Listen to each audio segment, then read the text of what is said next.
Right, y'all, listen, so now, why are cancers like that, right? So now, check this out. Hopefully you watched my other why are the certain zodiac signs where they are, right? We can jump right into it, right? So now, Cancer energy is the fourth zodiac sign, right? Now, in the traditional order, Cancer rules over the natural fourth house in the traditional zodiac order, right? So guess what? The fourth house is what? Privacy, right? It's also emotions. It's also about nourishing. It's also about like feeling peace. The fourth house rules over the home. Excuse me. It rules over like the vehicles and cars, things of that nature, right? But specifically, let's talk about why people with strong, prominent Cancer placements act the way they act. Because guess what? Cancer is also ruled by the moon, right? The moon does what? It waxes and it wanes. And how many phases does the moon actually have, right? The moon got plenty of different phases, right? As a matter of fact, how many times is there a new moon in 1 year? It's 12. It's 12 new moons in 1 year specifically, right? In every, I think 2.5, 3 years, there's a 13th new moon, right? But so you got to understand, take the symbolic meanings, right?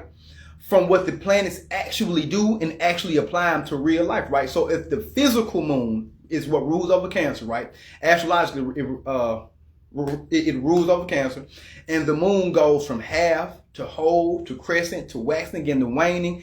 You got to understand, of course, people with strong Cancer placements, yeah, the moon is the fastest moving planet in astrology, period, right? Check this out.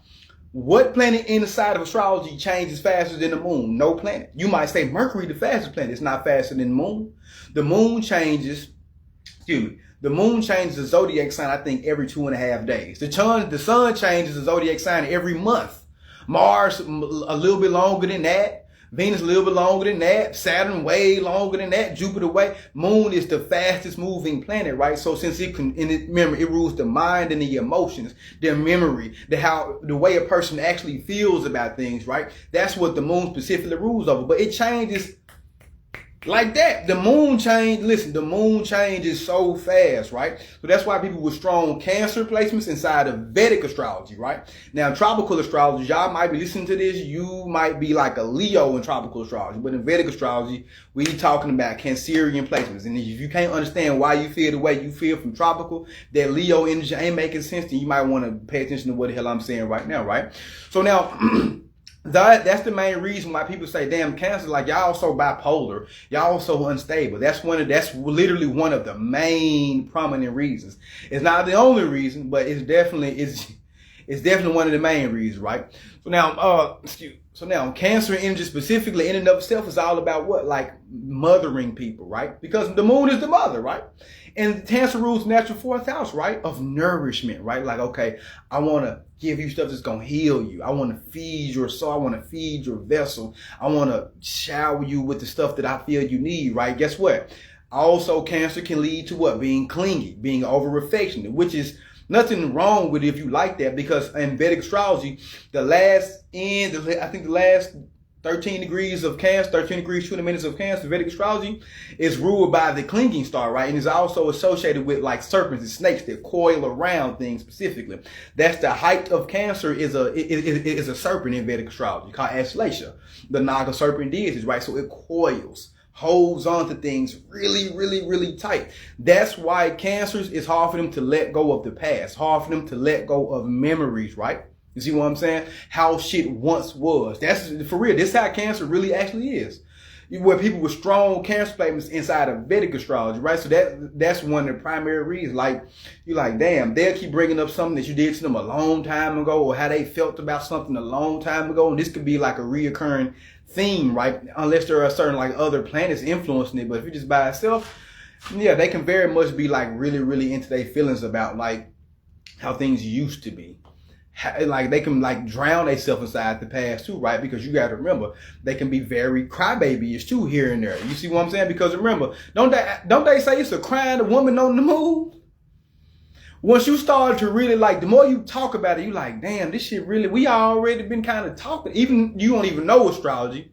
For real, but like the stuff I'm saying, you're probably like, damn, it's all kind of compounding together and making sense. It's all kind of compounding together, and it's all the shit is really, really actually making sense. So what you all have to understand is this: is that Cancer energy, now it can get dangerous too, because it can be emotionally unstable, right? And another reason, the fourth. So if you are Cancer ascendant, what is your fourth house? It's what? It's Libra. That's why Cancer can be very clingy about relationships too, because that's what it really make them happy. Balancing with like a strong partner and a strong home foundation, strong family life. Yeah, that can make them really happy. But since it's Venus too, Venus likes some luxury shit. Remember, Venus and Moon are feminine planets. They are the top feminine, with Moon being the primary, and then Venus being the daughter of the Moon, in a sense, right? So yeah, you gotta understand. Yeah, now, but Cancer energy, they can be. Remember, the symbol is a crab, right? Crabs are soft on the inside, right? And they have hard shells, right? So that's why Cancer people can project this energy of power, like, you got me messed up. I'm not going. I know who you talking to. But then they be real soft on the inside and crybabyish and hurting. That don't mean that they soft and won't fuck you up. That don't mean that. But it mean that they can be a little bit soft, like stuff affects them more. They take things more personally. They like, damn, that's not cool to me. Damn, that's not funny to me. Damn, that's not. Yeah, listen.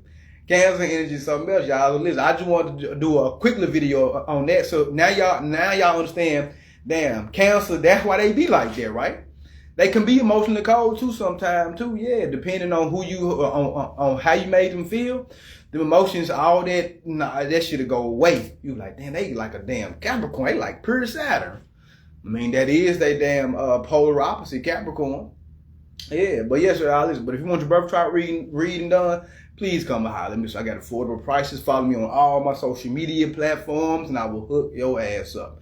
But until then, I will holler at y'all later. Peace.